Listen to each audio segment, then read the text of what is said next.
넌 이제 끝났어, 수진아. 지훈의 목소리는 차갑게 낮아졌다. 그가 그렇게까지 말할 줄 아무도 예상하지 못했다. 누구보다 헌신적이었던 남편, 두 아이의 따뜻한 아빠였던 그가 어느 날 갑자기 사라졌다. 그리고 그 뒤에 남은 건 그저 친구야라고 말하던 수진의 숨겨진 진실과 감히 상상조차 못했던 계획들.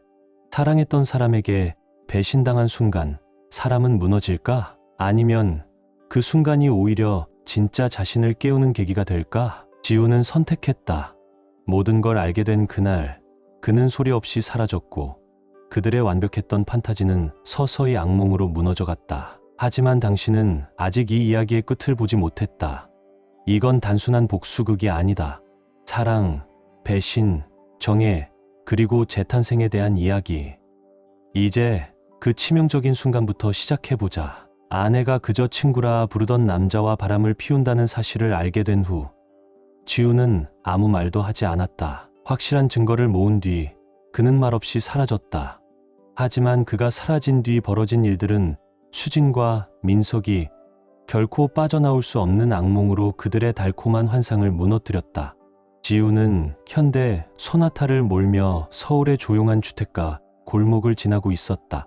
학교에서 열린 교육 세미나에서 생산적인 시간을 보낸 뒤라 여전히 성취감이 온몸에 맴돌았다. 서울의 한 고등학교에서 역사 과목을 가르치는 그는 이런 기회들을 통해 자신의 수업 방식을 발전시키는 것을 즐겼다. 예정보다 일찍 귀가하는 날이었다. 이런 날이면 종종 딸 예린을 데리고 갑작스러운 빙수 나들이를 가는 즐거운 이벤트가 되곤 했다. 지우는 수진, 그리고 두 아이와 함께 사는 아담한 2층 집 차고에 차를 세웠다. 거실 창문 커튼이 살짝 흔들리는 모습이 눈에 들어왔다. 아이들이 아빠를 기다리며 창밖을 내다보는 모습일 거라며 미소가 번졌다. 조수석에서 새롭게 받은 교재와 필기 노트가 가득 든 가방을 챙겨 내린 지우는 현관문으로 향했다. 열쇠를 꺼내 문 앞에 선 순간 거실 창문 너머로 수진의 목소리가 들려왔다. 낮게 속삭이는 그녀의 목소리에 지훈의 이마에 주름이 잡혔다. 지민아, 잘 들어봐. 수진은 남편이 돌아온 줄은 꿈에도 모른 채 말했다. 애들 사립학교 학비 다 끝나면 이혼 소송 걸 거야. 그리고 가정 폭력으로 몰아붙이면 민석이랑 같이 애들 데리고 지훈 돈으로 살 수 있겠지. 현관 손잡이를 잡고 있던 지훈의 손이 굳어졌다. 세상이 한순간 기울어진 듯 배신의 말들이 그의 내리를 때렸다. 턱이 굳게 다물어지고 얼굴 근육이 미세하게 떨렸다.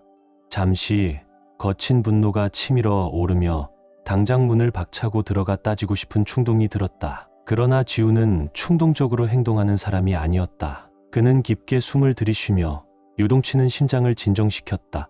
평소라면 학생들 수업 자료나 역사 연대표로 가득했던 그의 머릿속이 이제는 전혀 다른 계산으로 가득 찼다. 소리 없이 그는 문에서 물러나 천천히 차로 돌아갔다. 시동을 켜고 잠실 근처 반포공원으로 차를 몰았다. 이 시각에 공원은 고요했다.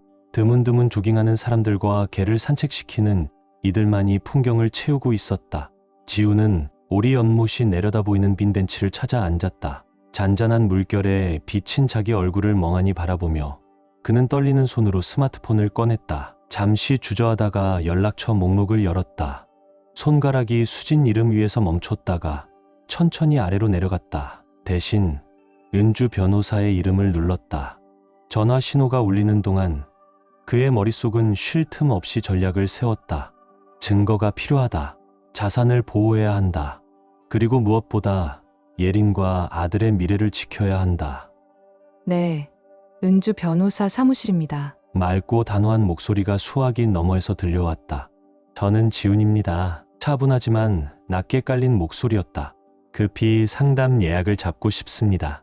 이혼건입니다. 잠시 정적이 흘렀다. 알겠습니다.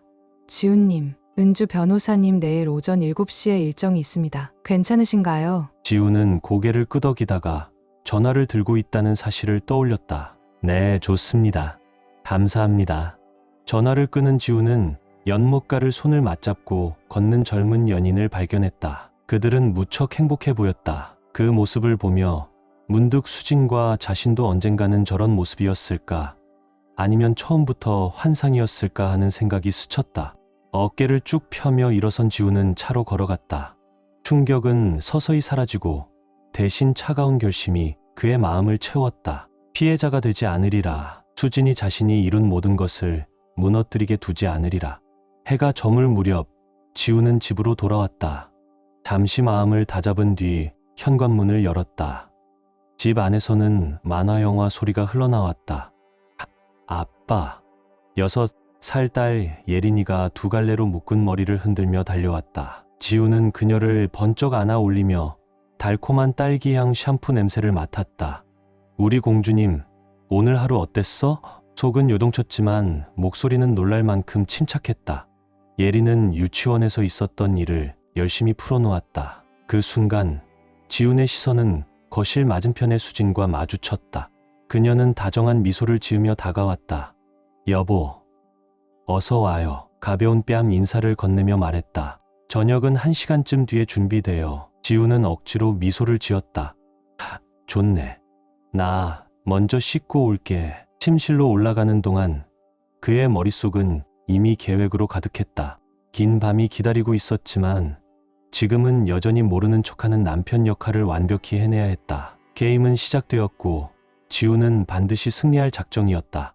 그 다음 몇 주 동안 그는 마치 연기자처럼 완벽한 가장의 모습을 유지했다. 아침 식탁에서 웃으며 인사를 건네고 수진의 하루를 물었으며 밤이면 아이들에게 동화책을 읽어주었다. 하지만 이 평화로운 가정의 겉모습 아래 지우는 철저히 움직이는 사람이었다. 어느 날 밤 수진이 잠든 뒤 그는 조용히 일어나 집 안 곳곳에 몰래카메라를 설치했다. 이제 그의 손은 놀라울 정도로 흔들림 없이 정확했다. 거실, 소파와 현관문을 비추는 카메라 하나, 부엌을 향한 카메라 하나, 그리고 작업실까지. 작업을 마치는 동안 그는 처음 은주 변호사와 만났던 날을 떠올렸다. 냉철한 이혼 전문 변호사는 그의 이야기를 꼼꼼히 들은 뒤 고개를 끄덕였다. 지금 당장 들이대지 않은 건 잘한 판단이에요. 확실한 증거가 필요합니다. 대화 내용을 계속 녹음하고 모든 걸 문서화하세요. 그리고 절대 수진 씨가 눈치채지 않게 하세요. 기습 효과가 중요합니다. 알겠습니다. 지우는 굳은 표정으로 답했다. 이미 재정 관련 자료도 모으기 시작했어요. 필요한 건 전부 모아드리겠습니다. 마지막 카메라를 정교히 숨기며 지훈의 얼굴에 뒤로서 작은 만족감이 번졌다. 이제 지훈은 더 이상 수진이 쉽게 조종할 수 있는 순진한 남편이 아니었다. 다음 날 아침 식사 자리에서 수진은 들뜬 목소리로 오늘 일정에 대해 이야기했다. 오늘 중요한 클라이언트 미팅이 있어. 아마 늦을지도 모르니까 기다리지 말고 먼저 자. 지우는 커피를 홀짝이며 고개를 끄덕였다. 잘 다녀와. 좋은 결과 있길 바래. 수진은 능숙한 애정 어린 인사로 그에게 작별 인사를 건네며 집을 나섰다. 지우는 문 닫히는 소리를 들으며 생각했다. 지금까지 그녀의 늦은 미팅 중 몇 번이나 진짜 일이었을까? 아니면 다 민석과의 미래였을까? 그날 오후 그는 출근한 척하면서 집에서 한 블록 떨어진 곳에 차를 세우고 앉아 있었다. 잠시 후 반짝이는 제네시스 쿠페가 집 앞 차고로 들어왔다. 세련된 수트 차림의 민석은 여유로운 태도로 차에서 내려 현관으로 걸어갔다. 지우는 손에 힘을 주어 운전대를 꽉 쥐며 수진이 문을 열어 그를 안으로 끌어들이는 모습을 지켜봤다. 숨을 크게 들이쉬며 마음을 다잡았다. 이제 그들의 모든 배신의 순간은 카메라에 기록되고 있었다. 집 안에서 몰래카메라의 존재를 전혀 모른 채 수진과 민석은 거실 소파에 나란히 앉았다. 민석은 지훈이 받은 학부모 감사 선물로 주어진 고급 와인을 따랐다. 곧 다 가질 수 있어. 민석은 와인을 홀짝이며 웃었다. 지훈은 아무것도 모를 거야. 수진은 차갑고 냉소적인 웃음을 터뜨렸다. 쟨 너무 순진해서 아무 의심도 안 해. 정말 너무 쉽다니까. 민석은 그녀를 끌어안고 속삭였다. 그 사람 완전히 말라가게 만들고 우리 둘만의 새 인생을 시작하자. 더는 몰래 숨길 필요 없어. 나트. 수진의 눈빛이 기대감으로 반짝였다. 나도 못 기다리겠어. 가끔은 그 사람하고 앉아서 학생 얘기나 역사 수업 얘기 듣는 것만으로도 숨 막힐 지경이야. 민석은 다정하게 미소 지었다. 곧 그럴 필요도 없을 거야. 우린 그 사람의 모든 걸 가져올 테니까. 그날 밤 늦게 녹화된 영상을 검토하던 지우는 주먹이 하얗게 질리도록 책상 모서리를 움켜쥐었지만 전화기를 들 때는 목소리가 흔들리지 않았다. 은주 변호사님, 증거가 더 생겼습니다. 직접 보셔야 할 겁니다. 다음 날 지우는 은주 변호사 사무실을 찾아가 USB 드라이브를 건넸다. 잘하셨어요, 지훈 씨. 은주 변호사는 냉철한 사업가 같은 어조로 말했다. 이거 그리고 이미 모은 재정 자료들을 합치면 강력한 케이스가 됩니다. 하지만 아직 끝난 게 아니에요. 증거를 더 모으세요. 많으면 많을수록 우리가 움직일 때 우위에 설 수 있어요. 지우는 고개를 끄덕였다. 알겠습니다. 계속 업데이트하겠습니다. 사무실을 나서며 그는 복잡한 감정에 휩싸였다. 배신에 대한 분노, 수진과 민석의 뻔뻔함에 대한 혐오, 그리고 그 모든 건 너머의 만족감. 더 이상 그들의 게임에서 놀아나는 말이 아니었다. 이제는 주도권을 쥔 사람은 그였다. 그리고 곧 그들이 자신을 얼마나 우습게 봤는지 뼈저리게 알게 될 터였다. 그러나 그가 수진을 상대로 철저히 판을 짜는 동안 예상치 못한 문제가 직장에서 발생했다. 학교 이사회에서 긴급 회의 소집 공지가 내려왔다. 예산 삭감 논의 때문이었다. 그리고 삭감 1순위로 지목된 부서는 다름 아닌 역사과였다. 교무실 안, 지우는 잔뜩 긴장한 동료 교사들 틈에 앉아 있었다. 낮게 속삭이는 목소리, 불안한 시선이 이곳저곳에서 오갔다. 역사과 전체를 없애겠다고? 미국사 담당 교사인 사라가 떨리는 목소리로 말했다. 학생들은 어떻게 하라고? 세계사를 가르치는 마크는 어두운 표정으로 고개를 저었다. 예산 줄일 땐 늘 이렇지. 수학, 과학은 살리고 사회 과목은 겨우 하나 남기고 다 잘라내는 거야. 지우는 그들의 우려를 조용히 들으며 이미 머릿속에서 계획을 세우고 있었다. 그는 자리에서 일어나 모두의 주목을 끌었다. 우리는 그냥 당하고만 있지 않을 겁니다. 그의 목소리는 단단했다. 이사회, 학부모 모두에게 역사 교육의 중요성을 보여줘야 합니다. 누가 저랑 함께 하겠습니까? 잠시 정적이 흘렀다. 그러다 사라가 조심스럽게 물었다. 어떤 계획이 있어, 지훈?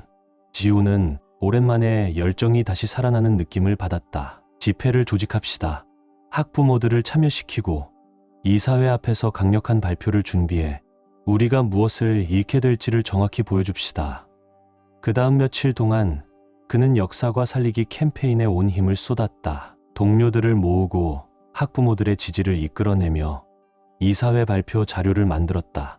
한때 무너져가는 결혼 생활로 한숨만 쉬던 밤들이 이제는 새로운 목표로 활기를 띠었다. 어느 저녁 예산 보고서를 검토하며 발표용 문장을 다듬던 지훈의 방에 수진이 문을 열고 성큼 들어왔다. 책상 모서리에 기대 앉은 그녀는 의도적으로 매혹적인 자세를 취했다. 왜 이렇게 그 일에 집착하는 거야? 살짝 짜증 섞인 동시에 약간의 관심이 담긴 목소리였다. 솔직히 당신 일이 그렇게까지 중요한 것도 아니잖아. 날카로운 대꾸가 목구멍까지 올라왔지만 지우는 꾹 참았다. 대신 차분한 목소리로 그녀의 눈을 똑바로 바라봤다. 모든 일은 중요해, 수진아. 모든 사람도 중요하고. 수진은 비웃듯 눈을 굴렸다. 그래, 뭐. 어쨌든 금요일에 박 사장님 댁 저녁 약속 있는 거 잊지 마. 이번엔 제발 늦지 않게 와. 예전 같았으면 마음이 흔들렸을 그 엉덩이 흔들림을 뒤로 한 채 지우는 다시 문서로 시선을 돌렸다. 박 사장네 저녁 약속, 민석의 사업 파트너들이라는 그 모임도 계획대로 진행될 것이다. 모든 것은 여전히 평범한 가장의 가면을 유지하기 위한 연극의 일부였다. 금요일 저녁 박 사장님 부부가 도착했다. 지우는 완벽한 호스트 역할을 해냈다. 와인을 따르고 가벼운 담소를 나누며 얼굴에는 한순간도 미소가 사라지지 않았다. 그러던 중 저녁 식사 중간에 불청객이 나타났다. 파티 망치러 온 거 아니에요. 걱정 마세요. 늑대 같은 웃음을 지으며 민석이 말했다. 근처에 일이 있어서 잠깐 들렀습니다. 민석과 수진이 주고받은 뜨거운 눈빛을 놓치지 않은 지우는 잔을 들어 건배를 제안했다. 사람이 많을수록 좋죠. 어서 오세요. 민석 씨. 목소리는 한결같이 침착했다. 시간이 흐를수록 지우는 아내와 그 남자의 미묘한 손길, 의미심장한 눈빛들을 하나하나 관찰하며 마음속 증거 목록에 추가해 갔다. 지훈 씨, 요즘 학교 일이 좀 어렵다고 들었습니다. 박 사장이 와인잔을 휘저으며 말을 꺼냈다. 예산 삭감 문제라던데요. 지훈은 조심스럽게 중립적인 표정을 유지하며 고개를 끄덕였다. 네, 이사회에서 몇몇 감축안을 논의 중입니다. 하지만 우리 역사과가 왜 중요한지 보여주기 위해 준비 중입니다. 민석이 웃음을 터뜨렸다. 그 소리에 지훈의 신경이 곤두섰다. 그렇게까지 애쓸 필요가 있나요? 대부분 애들 수업 시간에 자는 과목 아니던가요? 기분 나쁘게 들리진 마세요. 지훈 씨, 괜찮습니다. 지훈은 부드럽게 웃으며 말했다. 역사는 단순히 연도와 이름을 외우는 과목이 아닙니다. 과거를 이해해야 미래를 설계할 수 있죠. 수진이 빠르게 끼어들었다. 얘기 너무 길어지면 손님들 지루해하시겠네, 여보. 누가 디저트 먹을래요? 그녀는 웃으며 부엌으로 향했다. 남은 자리에서 민석은 평가하듯 지훈을 바라봤다. 순간 지훈은 저 남자가 자신을 경쟁자로 보는지 아니면 제거해야 할 장애물로 보는지 생각했다. 어느 쪽이든 이제 그는 충분히 준비돼 있었다. 그날 밤 손님들이 모두 떠나고 수진이 잠자리에 든 후 지훈은 서재에 홀로 앉았다. 작은 노트를 꺼내 오늘 밤의 관찰 내용을 적었다. 이어 노트북을 열고 은주 변호사에게 이메일을 썼다. 또 하나의 결실이 있는 한 주였습니다. 이제 거의 준비가 끝난 것 같습니다. 전송 버튼을 누른 후 그는 의자에 몸을 기댄 채 별이 총총한 창밖을 바라봤다. 폭풍이 몰려오고 있었다. 하지만 이번엔 번개를 쥐고 있는 쪽은 그였다. 노트북을 덮으며 지훈의 생각은 곧 다가올 학교, 이사회 회의로 향했다. 그는 이제 두 전쟁을 치러야 했다. 하나는 집에서, 다른 하나는 직장에서, 그리고 두 전부 이길 각오였다. 수진이 가족을 망치게 두지 않으리라. 그리고 근시안적인 관료들이 그가 사랑하는 가르침의 가치를 무너뜨리게도 두지 않으리라. 이제 그가 지켜온 원칙과 신념을 몸소 보여줄 차례였다. 밤이 깊도록 그는 집중하며 자료를 준비했다. 이제 더는 직업이나 결혼만을 위한 싸움이 아니었다. 그는 자신의 미래, 아이들, 그리고 그가 믿어온 모든 것을 위해 싸우고 있었다. 그리고 어떤 도전이 다가오든 맞설 준비가 되어 있었다. 며칠 뒤 지훈은 이사회 회의장 연단에 섰다. 좌석을 채운 학부모, 교사, 이사회 위원들의 얼굴에는 호기심과 걱정이 뒤섞여 있었다. 바로 이 순간이었다. 역사과의 존폐를 결정짓는 운명의 순간. 그는 깊이 숨을 고르며 마음을 가다듬었다. 아이러니했다. 자신의 미래는 혼란 속에 빠졌지만 지금은 과거를 지키기 위해 싸우고 있는 셈이었다. 그러나 가정사와 달리 이 싸움은 당당히 맞설 수 있는 싸움이었다. 이사님들, 학부모님들, 그리고 동료 선생님들. 지훈은 힘있는 목소리로 말을 시작했다. 오늘 우리는 단순한 예산 삭감 문제를 논의하러 모인 게 아닙니다. 우리는 우리 공동체가 과거를 이해하는데 어떤 가치를 두고 있는지를 결정하려고 모인 것입니다. 지훈은 신중히 준비한 발표를 시작했다. 자료화면에 눈길을 주던 이사들은 어느새 몸을 앞으로 기울이며 집중했다. 흥미가 최고조에 달한 모습이었다. 그는 설득력 있는 통계 자료를 제시하고 학생들의 감동적인 증언들을 공유했다. 그리고 역사적 무지가 반복된 실수로 이어지는 생생한 미래상을 그려보였다. 역사과를 없애는 건 단순히 몇 개의 수업을 줄이는 게 아닙니다. 열정이 묻어나는 목소리로 지우는 결론을 맺었다. 아이들이 자신의 뿌리와 지금 우리가 이 자리에 있게 된 과정을 이해할 기회를 지우는 것입니다. 그리고 앞으로 어떤 길을 걸어갈지를 스스로 설계할 능력을 앗아가는 겁니다. 부디 이 결정을 다시 한번 고려해 주시길 간곡히 부탁드립니다. 감사합니다. 연단을 내려오는 순간 강당은 박수 소리로 가득 찼다. 몇몇 이사회 위원들이 고개를 끄덕이며 미소 지었고 학부모들은 서로 열띤 대화를 나누었다. 회의가 끝난 뒤 교장 장교감이 다가와 미소 지으며 말했다. 정말 멋진 연설이었습니다. 지훈 선생님, 우리 모두에게 큰 화두를 던져주셨어요. 지훈은 미소로 화답했다. 감사합니다, 교장 선생님. 다만 충분했기를 바랄 뿐입니다. 운전대를 잡고 집으로 돌아가는 길. 그제야 오늘 밤에 여운이 몰려왔다. 해냈다. 역사과를 지켜냈을 뿐 아니라 학과장 승진까지 따냈다. 순간의 승리감이 그의 개인적인 혼란을 잠시 밀어냈다. 그러나 집 앞 골목에 다다르자 눈썰미 좋은 그가 낯선 차를 단박에 알아봤다. 반짝이는 제네시스 쿠페, 민석의 차였다. 집 안에 들어서자 거실에서 수진과 민석이 바짝 붙어 속삭이며 웃고 있었다. 문이 열리자 둘은 잽싸게 떨어졌고 수진은 얼굴에 죄책감이 스치더니 금세 환한 미소를 장착했다. 여보, 이렇게 일찍 올 줄 몰랐네. 민석 씨가 일 관련 서류 좀 전해주러 잠깐 들렀어. 지우는 한쪽 눈썹을 올리며 속내를 감춘 목소리로 물었다. 그래? 내가 올 시간 딱 맞춰 오다니 타이밍 참 좋네. 민석은 수트를 정돈하며 웃었다. 안녕하세요, 지훈 씨. 갑자기 들러서 죄송해요. 우리 일에서는 워낙 시도 때도 없다 보니까요. 턱 근육이 단단히 굳었지만 지우는 미소로 답했다. 아니에요, 민석 씨. 언제나 환영이죠. 민석이 서둘러 자리를 떠나자 지우는 수진 쪽으로 돌아섰다. 나 좋은 소식 있어. 회의 잘 끝났고 역사과 존속은 물론 학과장으로 승진까지 했어. 수진의 눈이 놀람으로 크게 열렸다. 그랬구나. 축하해야겠네. 하지만 목소리엔 미묘한 열의 부족이 스며 있었다. 고마워. 우리 그동안 아껴둔 샴페인 따서 축하할까? 잠시 표정이 굳었던 수진은 곧 미소를 회복했다. 그래, 자기야. 나 잠깐 정리 좀 하고 올게. 수진이 급히 위층으로 올라가는 뒷모습을 보며 지우는 느긋하게 웃었다. 그녀 눈에 스친 불안과 재빨리 핸드폰을 확인하던 모습, 분명 민석에게 무슨 메시지를 보내려는 움직임이었다. 주방으로 향한 그는 샴페인과 잔 2개를 꺼냈다. 코르크를 따면서 앞으로 얼마나 더 이런 가짜 축하 파티를 견뎌야 할지 잠시 생각했다. 진실을 드러낼 그날까지. 다음 날 아침 그는 일찍 일어났다. 오늘은 은주 변호사와 점심 미팅이 예정돼 있었고 계획의 핵심을 실행해 옮길 중요한 날이었다. 커피를 내리던 중 수진이 부스스한 모습으로 부엌에 들어왔다. 아휴, 머리 아파 죽겠네. 어제 샴페인이 머리로 직행했나 봐. 지우는 미소를 지으며 커피잔을 건넸다. 이거 마셔봐. 어젯밤 꽤 힘들어 보이더라.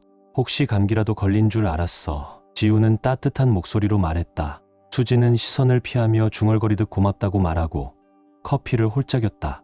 지우는 그녀의 입꼬리에 묻은 립스틱 자국을 눈치챘다. 그녀가 평소 쓰지 않는 색깔이었다. 오늘 하루 종일 바쁠 것 같아. 지우는 무심한 척 말했다. 회의가 계속 있어서 저녁은 기다리지 말고. 수진은 안도한 듯 어깨에서 힘이 빠졌다.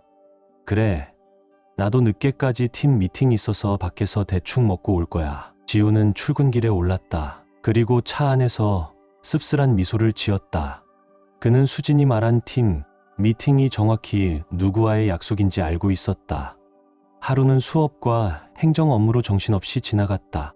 점심시간, 지우는 시내의 한 조용한 카페에서 은주 변호사를 만났다. 냉철한 변호사는 그의 최신 상황 보고를 진지하게 들었다. 훌륭하게 준비하셨어요, 지훈 씨. 은주 변호사는 만족스럽게 고개를 끄덕였다. 이제 본격적으로 움직일 때가 된 것 같네요. 준비되셨죠? 지훈의 눈빛이 굳어졌다. 충분히 준비됐습니다. 다음 단계는 뭔가요? 은주는 낮고 또렷한 목소리로 전략을 하나하나 설명했다. 점심시간이 끝날 무렵 지우는 마음속에 강한 만족감을 느꼈다. 그물은 서서히 조여들고 있었고 수진과 민석은 전혀 눈치채지 못하고 있었다. 그날 오후 그는 계획의 첫 단계를 실행했다. 공동 계좌에서 돈을 자신의 명의로 된 안전 계좌로 이체하고 모든 공동 신용카드를 해지했으며 아이들 학교에 연락해 학부모 권한이 자신에게만 있음을 공식 통보했다. 저녁 무렵 집으로 돌아가던 길, 지훈의 휴대폰에 문자 알림이 떴다. 발신인은 수진이었다. 그는 메시지를 무시했다. 곧 그녀가 집에 와서 직접 따져 물을 테니까. 몇 주간 준비에 온 대면의 시간이 다가오고 있었다. 서재에서 서류를 정리하던 중 현관문이 쾅 닫히는 소리가 났다. 하이힐 소리가 거실을 울리며 성큼성큼 다가왔다. 이게 다 뭐야, 지훈. 수지는 얼굴이 벌겋게 달아오른 채 소리쳤다. 왜 카드가 안 돼? 왜 계좌 접근이 막힌 거야? 지우는 천천히 고개를 들며 무표정한 얼굴로 말했다. 왜 그런지 잘 알 텐데. 수진아. 아니면 민석한테 물어볼까? 그가 더 잘 설명해 줄 수도 있겠네. 수진의 얼굴에서 피기가 서서히 빠졌다. 뭐라는 거야? 그만 연기해. 지훈의 목소리는 차갑고 흔들림 없었다.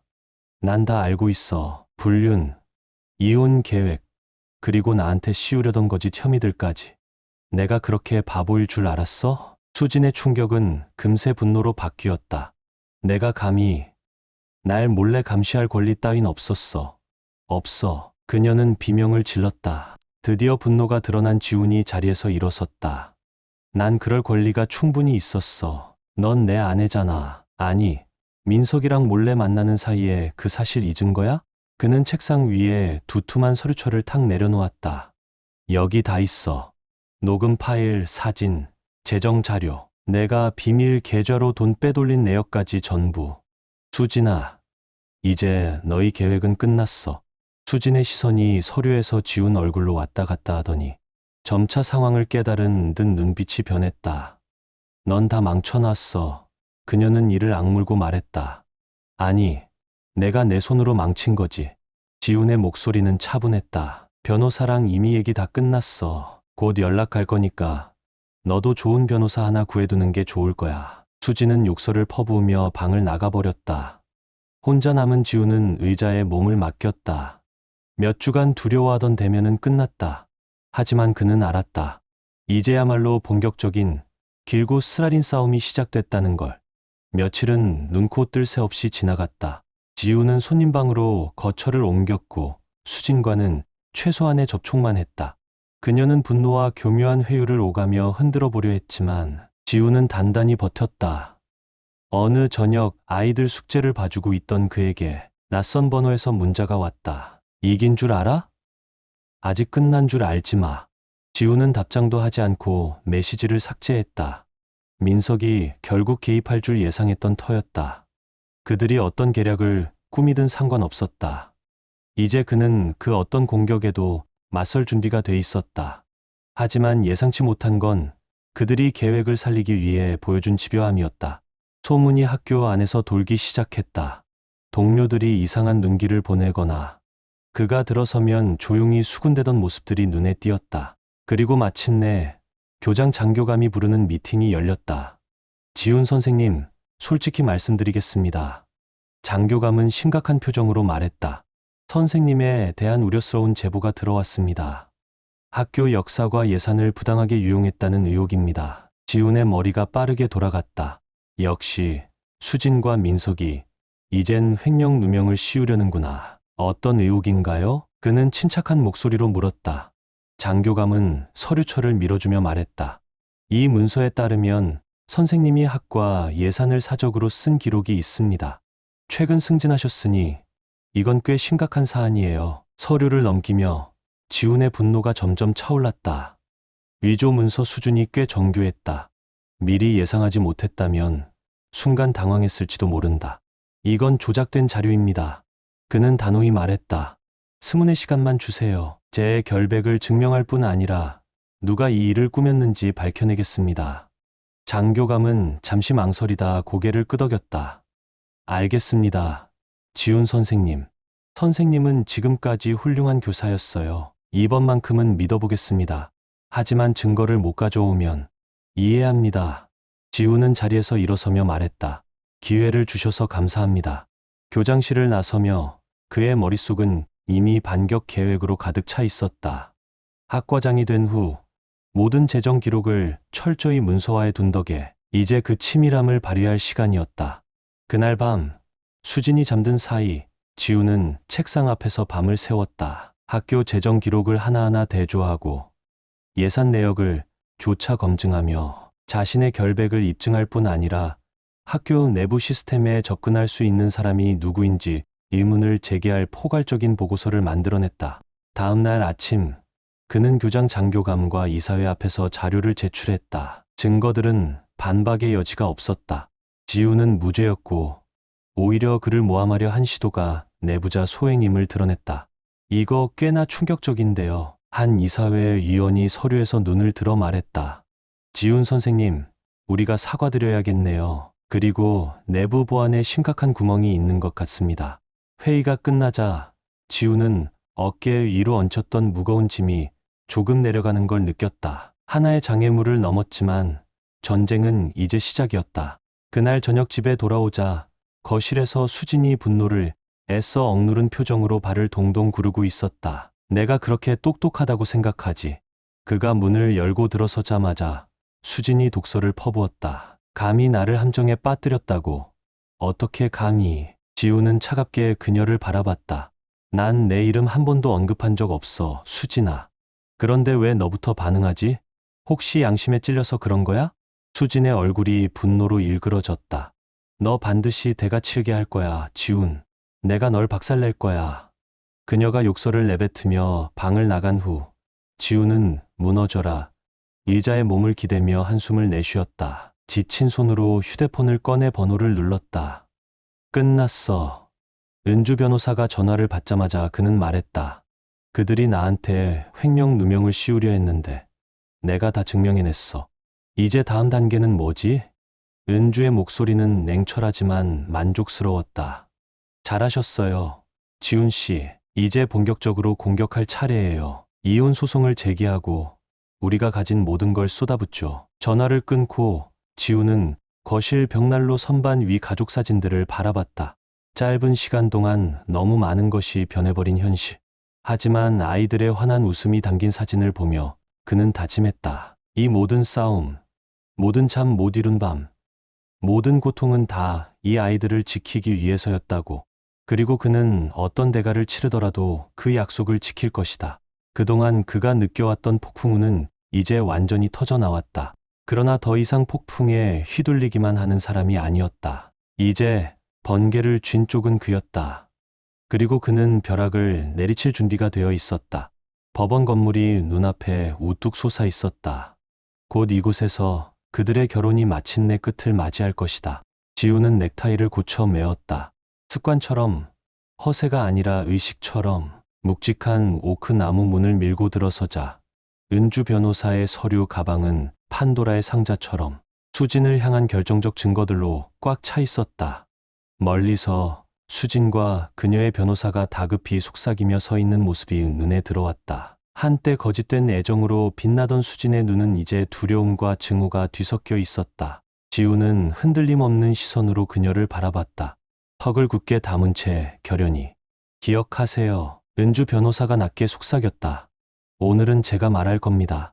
지훈 씨는 할 만큼 하셨으니까요. 이제 증거가 스스로 말하게 할 시간입니다. 은주 변호사가 조용히 말했다. 지훈은 고개를 끄덕이며 원구석에 앉았다. 법정에는 소금과 후추를 섞은 듯한 회색 머리칼에 엄격한 표정의 여성 판사가 앉아 있었다. 지훈 씨 대 수진 씨 사건을 개정하겠습니다. 판사는 낮고 단호한 목소리로 말했다. 이제 양측의 모두 진술을 듣겠습니다. 은주 변호사가 자리에서 일어났다. 자신감이 몸 전체에서 느껴졌다. 판사님, 오늘 이 사건은 단순한 부부 불화나 성격 차이 문제가 아닙니다. 이것은 계획된 배신, 공모, 그리고 대규모 사기 시도에 관한 사건입니다. 은주 변호사가 차분히 사건 개요를 설명하는 동안 지우는 판사의 표정이 처음의 중립적인 모습에서 점차 불쾌한 기색으로 변해가는 것을 놓치지 않았다. 증거 자료들이 제출됐다. 수진의 비밀 계좌 내역, 지훈을 함정에 빠뜨리려던 녹취록, 그리고 외도 현장을 포착한 결정적 사진들. 수진 측 변호사는 젊고 다소 긴장한 인물이었는데 곳곳에서 반론을 제기하려 했었지만 매번 신속히 기각됐다. 수진의 눈에는 점점 커져가는 공포가 담겼다. 쌓여가는 증거들 앞에서 이제 승산이 거의 없음을 그녀도 깨닫고 있었다. 마침내 변호인 측이 반론을 제시할 차례가 됐다. 수진의 변호사는 간신히 오해와 결혼 생활의 스트레스 때문이었다는 빈약한 주장을 꺼냈다. 이미 판세가 기울어 있음을 스스로도 알고 있는 눈치였다. 그러자 마지막 발악처럼 수진 본인이 직접 증언대에 서겠다고 요청했다. 판사는 살짝 눈썹을 치켜 올리더니 허락했다. 수진은 조심스레 증언대 앞으로 걸어갔다. 얼굴에는 연수된 듯한 연약한 표정이 걸려 있었다. 판사님. 그녀의 목소리는 떨리며 애써 감정을 담아내고 있었다. 제가 실수를 한 건 맞아요. 하지만 전 피해자예요. 지훈 씨, 지금 보이는 그 모습이 진짜가 아니에요. 집에서는 통제적이고 교묘하며 수년간 저를 감정적으로 그리고 신체적으로 학대해왔어요. 법정 안에서 작은 웅성임이 퍼져나갔다. 지훈은 테이블 아래 주먹을 꼭 쥐었지만 표정은 미동조차 없었다. 이미 이런 시도를 예상하고 있었다. 이해 있습니다, 판사님. 은주 변호사가 부드럽지만 단호한 목소리로 일어섰다. 지금까지 학대에 대한 주장은 단 한 번도 제기된 적이 없었습니다. 그리고 우리는 수진 씨의 주장을 정면으로 반박할 증거를 가지고 있습니다. 판사는 고개를 끄덕였다. 진행하세요, 변호사님. 은주는 판사석 앞으로 다가가 USB를 꺼냈다. 판사님, 증거지를 제출하겠습니다. 이 증거들은 지훈 씨가 아내의 외도와 함정 계획을 처음 알게 되었을 때 자신과 아이들의 안전을 위해 설치한 자택 영상 기록입니다. 은주 변호사의 목소리는 차갑고 단호했다. 법정 화면에 영상이 재생되자 수진의 얼굴에서 피기가 싹 사라졌다. 화면 속에서 학대하는 쪽은 지훈이 아니라 수진 자신이었다. 그녀는 지훈을 모욕하고 아이들을 교묘히 조종하며 분노의 물건을 집어던지기도 했다. 보시다시피 판사님, 은주 변호사는 이어서 말했다. 이 가정에서 발생한 학대는 오직 수진 씨로부터 비롯된 것이었습니다. 판사의 표정이 굳어지더니 수진을 향해 시선을 돌렸다.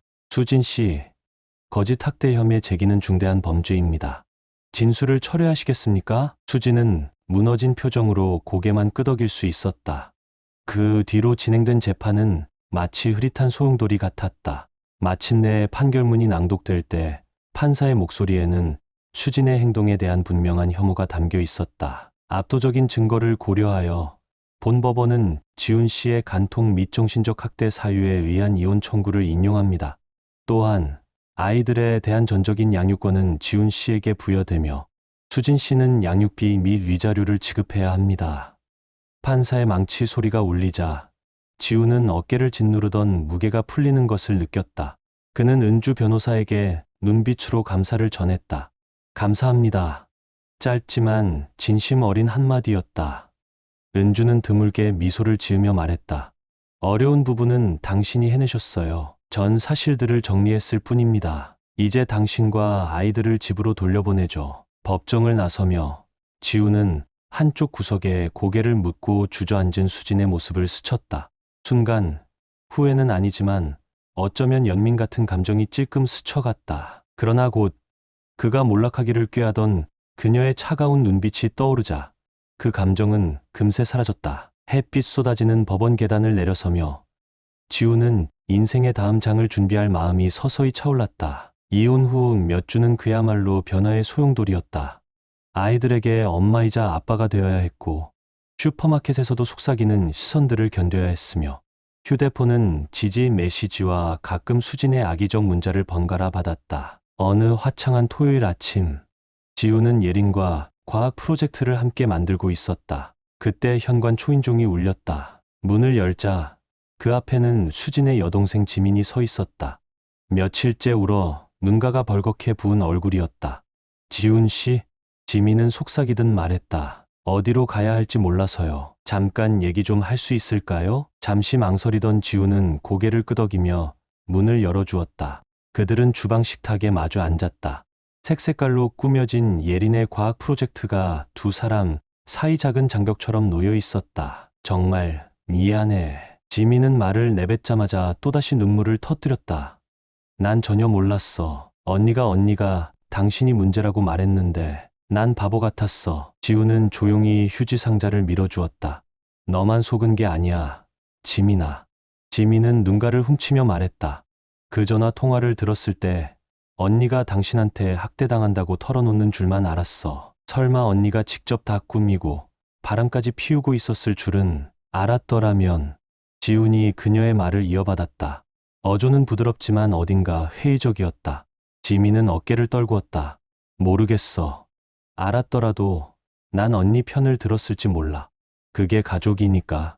아니, 가족이었으니까. 그녀는 조용히 정정했다. 이젠 더 이상은 아니야. 그런 짓을 한 사람은 용서 못해. 지우는 가볍게 고개를 끄덕였다.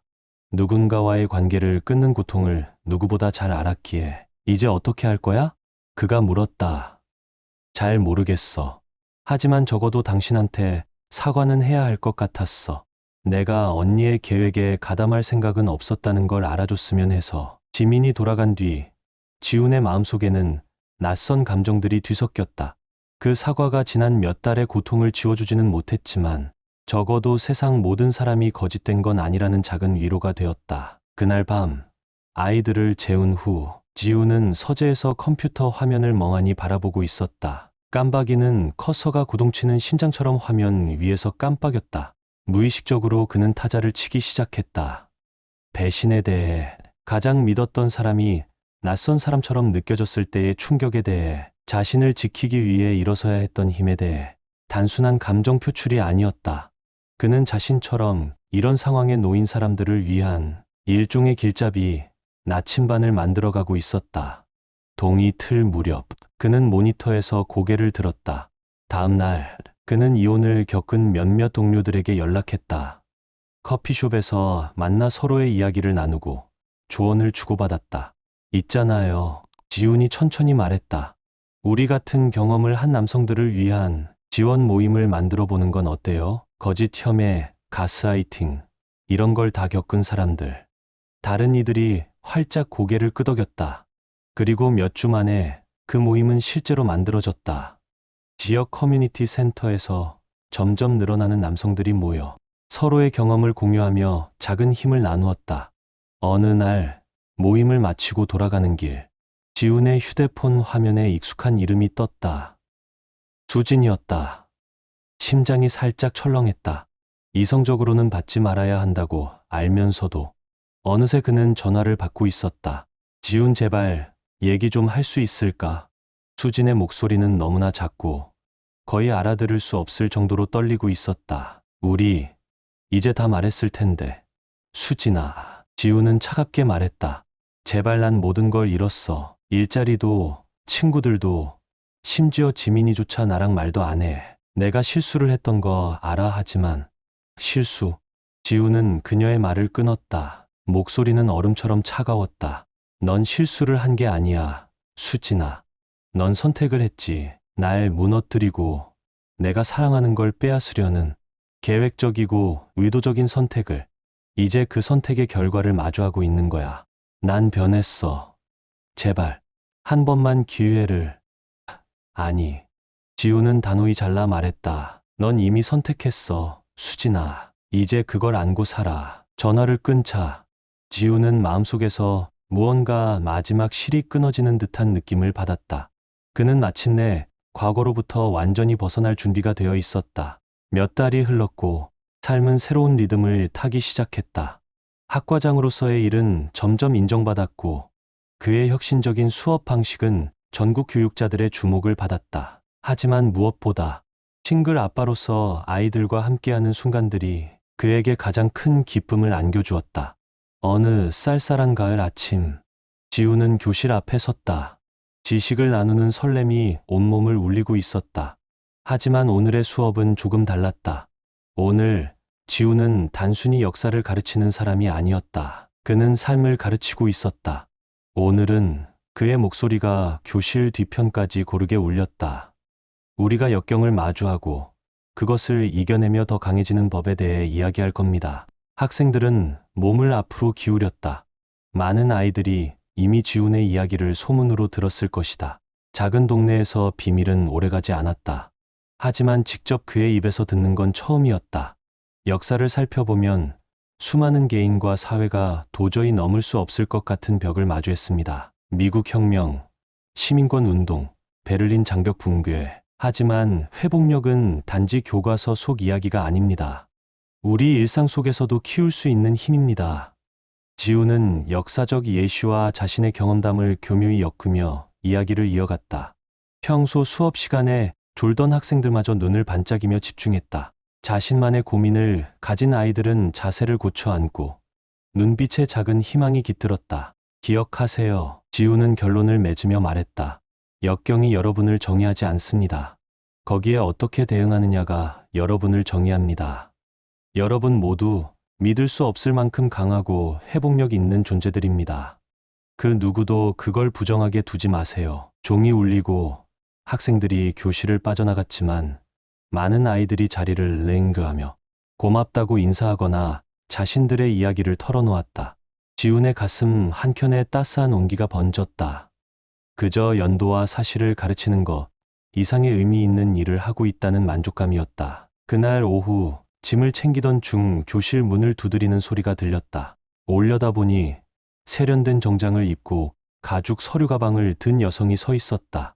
지훈 씨 맞으시죠? 여성이 손을 내밀며 말했다. 저는 피너클 출판사에서 온 사라 블랙우드입니다. 잠깐 시간 괜찮으세요? 호기심이 동한 지훈은 그녀를 안으로 들였다. 사라는 활기찬 태도로 자리에 앉았다. 간단히 말씀드리죠. 그녀는 설레는 표정으로 말했다. 당신의 이야기가 이 동네를 넘어서 퍼지고 있어요. 당신의 회복력, 정의를 위해 싸운 모습, 남성 지원 모임까지 많은 사람들에게 영감을 주고 있습니다. 저희는 당신의 이야기가 더 널리 퍼진다면 더 많은 사람들에게 도움이 될 거라 믿습니다. 지훈은 놀란 표정으로 의자에 기대며 물었다. 설마 책 출간을 말씀하시는 건가요? 사라는 고개를 끄덕였다. 맞아요. 당신의 이야기와 당신의 목소리로요. 어떻게 생각하세요? 순간 지훈은 말문이 막혔다. 그러다 천천히 고개를 끄덕였다. 만약 내가 겪은 걸 다른 누군가가 피할 수 있다면 그걸 나누는 건 가치 있는 일이겠죠. 사라는 계약서를 보내겠다 약속하며 돌아갔다. 지훈은 책상에 앉아 다소 멍한 표정으로 새로운 전개를 곱씹었다. 그때 아이 돌보미로부터 문자가 왔다.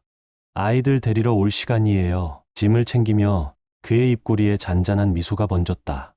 삶은 그에게 수많은 덫을 던졌지만 그는 단지 살아남은 것이 아니라 성장하고 번영했다. 차로 걸어가자 아이들이 저 멀리서 그를 보고 환히 웃었다. 예리는 두 팔을 흔들며 반겼고 아들은 미술 시간에 그린 그림을 자랑하듯 흔들고 있었다. 지훈의 가슴 속에 강한 사랑과 감사의 감정이 솟구쳤다. 모든 고난에도 불구하고 그는 더 강해지고 더 현명해졌으며 여전히 사랑할 수 있는 사람이었다. 그는 자신의 아픔을 선한 힘으로 바꾸어 다른 이들을 돕고 자신과 아이들을 위한 더 나은 삶을 만들어가고 있었다. 해가 저물어가는 하늘이 찬란한 색으로 물들었다. 운전 중 100m 너머로 과거의 그림자에 물들지 않은 채 즐겁게 수다 떠는 아이들의 모습을 보며 지훈은 미소를 지었다. 험난한 길이었지만 바로 이 순간으로 데려다 준 길이었다. 이제 배신은 그를 무너뜨린 상처가 아니라 더 진실된 삶으로 이끌어준 촉매가 되어 있었다. 집으로 향하는 골목길에 접어들며 지훈은 마음 깊이 평화를 느꼈다. 앞으로 어떤 도전이 닥쳐오더라도 그는 회복력, 용기, 그리고 사랑으로 맞설 준비가 되어 있었다. 지훈의 이야기는 마음을 울립니다. 배신과 거짓 속에서 무너질 뻔했던 그는 단순히 복수나 승리로 끝내지 않았습니다. 상처를 힘으로 바꾸고 아이들을 지켜내며 심지어 다른 이들을 돕는 길을 선택했습니다. 이 이야기의 가장 큰 교훈은 결국 삶의 폭풍이 닥칠 때 우리가 누구로 남을지를 선택하는 용기입니다. 삶은 언제나 시련을 던지겠지만 중요한 건 그 뒤에 우리가 어떤 모습으로 일어설지를 스스로 결정하는 것입니다. 당신은 어떻게 느끼셨나요? 댓글로 당신의 생각을 들려주세요. 이 이야기가 여러분께 작은 감동, 잠시 멈춰 생각해보는 계기, 혹은 바쁜 일상 속 따뜻함이 되어주었다면 저희는 더할 나위 없이 기쁩니다. 여러분의 좋아요와 댓글, 구독은 이 이야기가 더 많은 사람들에게 닿을 수 있도록 따뜻한 다리 역할이 되어줍니다. 끝까지 함께해 주셔서 진심으로 감사드립니다. 늘 평안하시고 행복한 일들로 가득한 나날 되시길 진심으로 바랍니다.